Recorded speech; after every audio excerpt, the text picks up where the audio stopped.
Namaskar everyone. Let's get the energy up in the room. Let's get a Jai Siya Ram. Jai Siya Ram. Jai Siya Ram. Now that I have your attention, thank you so much.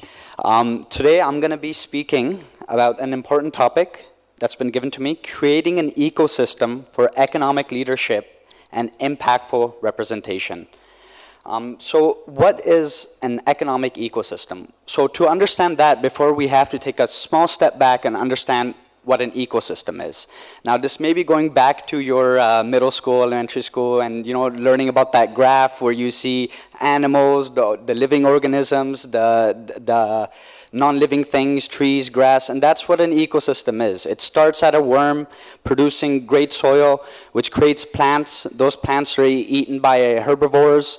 Those animals, unfortunately, are eaten by other animals, and then eventually those animals die, and they compost back into the earth, and the worms once again reproduce the soil, and it's a continuing circle of system that's been developed by nature, and that's what an ecosystem is. But what is an economic ecosystem? And I think the best way to understand that was a very interesting study I found while actually waiting at the airport, scrolling on my phone. The study is called a Black Star Project Study, and this was done on racial wealth gap in the United States, and it was published by the city of Detroit. And what they did was they tracked a dollar in each community, so they gave $1 to the community, then tracked and see how long it stayed in the community. So they first tracked it with the African American community, gave it, and found out that it stays within the African American community for 6 hours. Next, they tracked the Jewish community.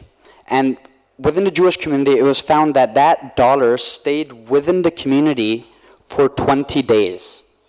Next, they tracked the dollar in the Asian community. How long do you think and the Asian community includes Hindus as well. That's the way they did it. How long do you guys think it stayed there? How many people think 6 hours?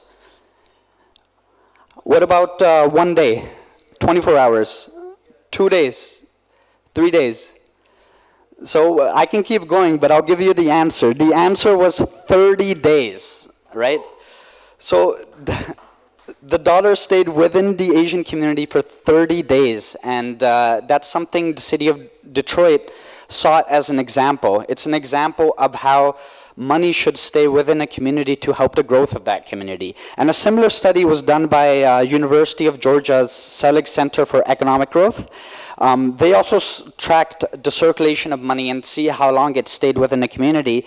And they found that the circulation within the African American community was 1 time. And they compared that to the Latino community, which was 6 times. And then they compared it to the Asian community, which was 9 times. So it's circulating 9 times within the community. And then they compared it to the white community, which was an unlimited amount of times in the US. But what this shows is, and what it explains is the economic ecosystem. And if you look to the chart on the right, that's essentially what an economic ecosystem is. It's a complete circle going back to the idea of an ecosystem. It's all about completing the circle, right? And we talked about, I mentioned in the study about how long that money stays within a community, how it circulates within a community. That's exactly what an economic ecosystem is. So we can see in this graph, if you start on the right, housing and accommodation, right? Everybody needs houses, everybody needs accommodation. You spend your money for housing and accommodation. Next thing, once you have your housing and accommodation set, you need recreational and you need a good environment. Right? So that's where your money goes. Then you need to enjoy life a little bit. You need the spiritual side. So you get connected to the social and cultural aspect. And then you've run out of money, right? So now you need to make more money. So then it goes to the infrastructure and business. So you spend money to get money to create money. And then eventually it goes back to your home. So if you own the home, you have repairs to do, expand. If you have a mortgage, you have to continue paying those mortgages, paying all those fees, and the circle completes. But the question still remains, why do we need an economic ecosystem? What is the need for this? And the answer to that is strength. The strength of a community comes from an economic ecosystem. By having an economic ecosystem, the community wins each time you make a purchase of a service or a product. So, I mentioned housing and accommodation. You look for a house, right? If you buy a house from someone within your community, that money is going to someone within your community. It's making them rich as well as you getting the service and product that you need. Then you need recreational environment. Let's say you go to the gym, and you go to a gym where someone from your community, so you're giving money, you're getting that service, but it's also helping your community. So if the circle goes around and the money circulates within your own community, you're going to help everyone become richer, you're going to help everyone prosper, and at the same time, you're going to benefit by getting the services that you would have already gotten. So that's the reason why we need an economic ecosystem, and the reason why we should really strive for one. But the other aspect I want to talk about is power. So here we have a chart that shows 7 sources of power, and what you will see is that each of those power derives from economic. It derives from money. You need money to get different types of power. So expert power, that's within the education fields. You have the academics. To drive that, you need money, right? You need money to get education these days, and so on the story goes. But what I want to focus on more is the economic power. And you will see on the graph here, these are different CEOs, presidents, and office holders of some of the biggest companies in the world. Microsoft, Alphabet, which is Google, Adobe, IBM, right? These are all technologies that we use every single day. And all of these companies are headed by Hindus. All of these companies are being controlled by Hindus, and at some place, all of these billion-dollar companies feel safe to be held in the hands of Hindus. And it's a really big deal, right? If you look at the market cap of these companies, Microsoft, a $2,000 billion market cap, that's bigger than some of the GDPs of some countries around the world. That's how powerful of an economic position Hindus are in.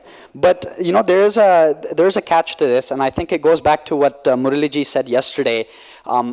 Having money in your bank account is not a service, right? We're very proud to see all of these Hindus in these big positions, but having that money sit in your account is not gonna solve issues, right? It goes back to that economic ecosystem. It goes back to pumping that money through the ecosystem and having it circulate. So having money, it's great. We have the money, right? You can see all of these CEOs, all of that, but it's about encouraging them to circulate this money within the community.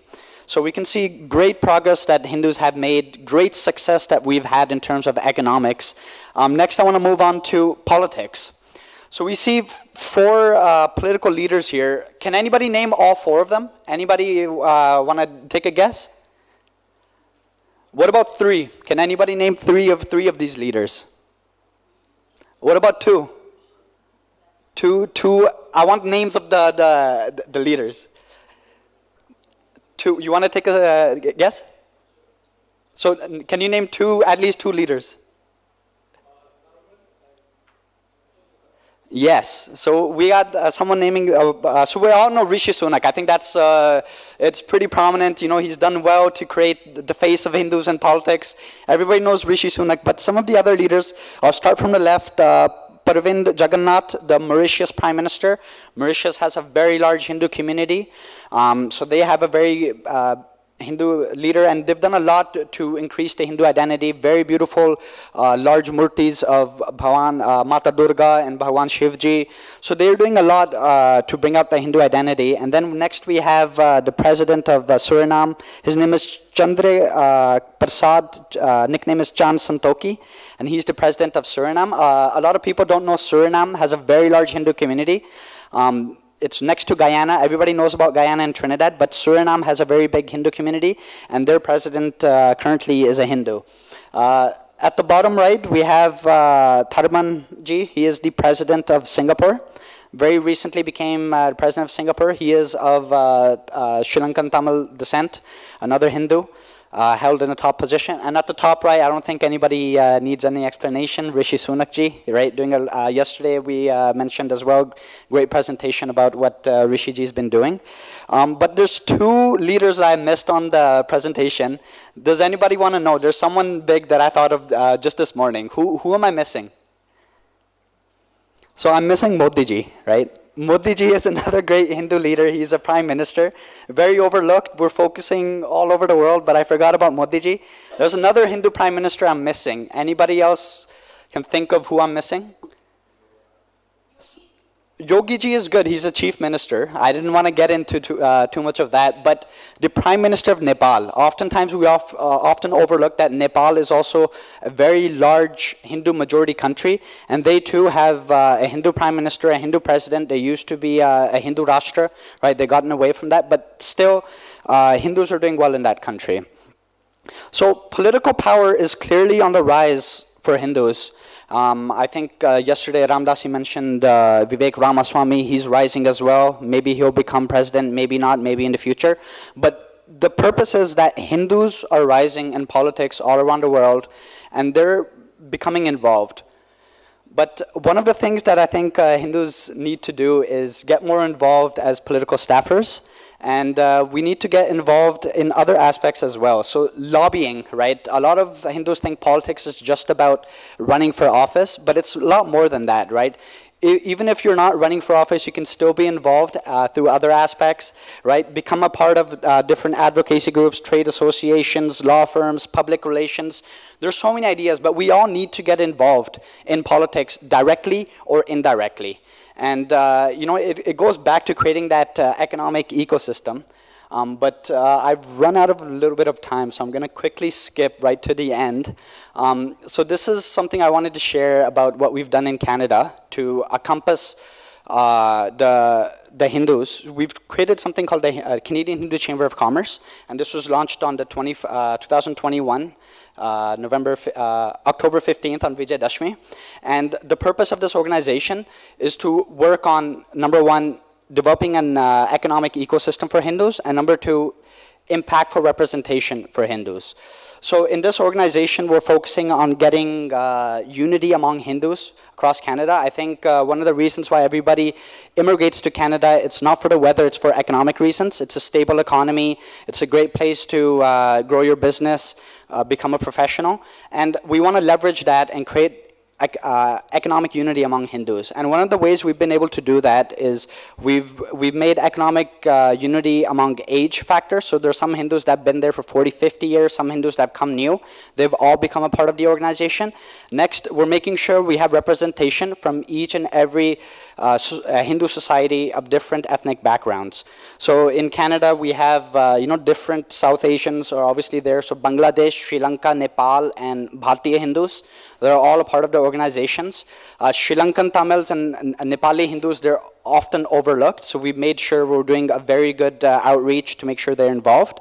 And you know, there's even there's a lot of white Hindus and Southeast Asians. And we have to make sure that we include them as well in creating economic unity among Hindus. And that's something we've strived for.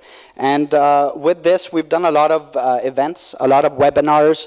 We've done we've met a lot of political leaders across the political spectrum, left wing, right wing. We met the Prime Minister, we met the opposition leader, and we've all educated them on issues that Hindus are facing across Canada, both professionally, as entrepreneurs, as business owners.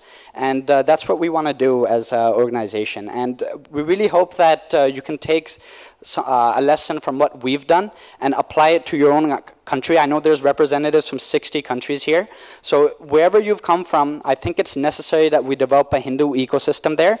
And that way we leverage all the Hindu economic unity to create impactful representation. I know I'm a little short on time, but please reach out to me after. And if you have questions or answers, please do feel free to ask questions. Thank you so much.